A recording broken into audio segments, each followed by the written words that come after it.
2020 muncul virus Marshall. Disebut virus Marshall karena hadirnya virus ini yang memakan korban sekian banyak manusia di daerah Eropa. Dia hadir pertama di kota Marseille di Prancis. Seabad kemudian, pada tahun 1820, muncul virus kolera yang juga disebut virus Asiatik karena dia muncul pertama di kota Kalkuta di India. 100 tahun kemudian muncul virus Spanyol yang juga memakan begitu banyak korban. 100 tahun kemudian di tahun 2020 muncul virus corona. Artinya dalam siklus 100 tahun dari 4 abad yang lalu muncul virus yang menakutkan dan memakan korban. Coba kita lihat misalnya virus kolera yang muncul pada tahun 1820. 200 tahun kemudian, di masa saya masih kecil, isu mengenai penyakit kolera masih ada.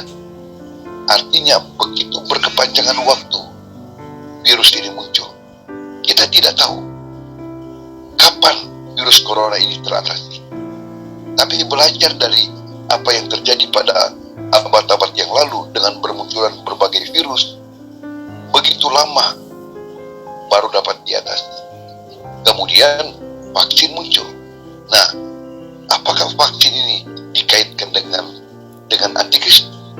Saya katakan bahwa sejak dari dulu juga semua gambaran bayang-bayang gerakan antikristus sudah muncul.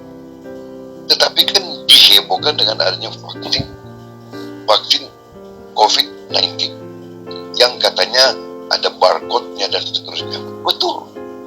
Setiap dus yang berisi tabung vaksin COVID-19 itu memiliki barcode.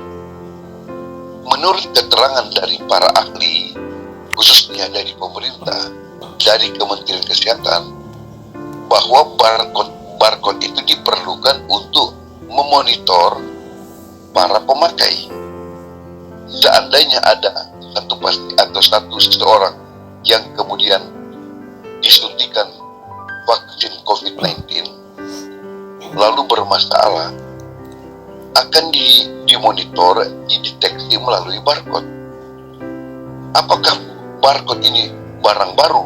Tidak. Coba kita kemana-mana, pemakaian barcode ini sudah sangat lazim. Kemudian orang berkata bahwa ada chip.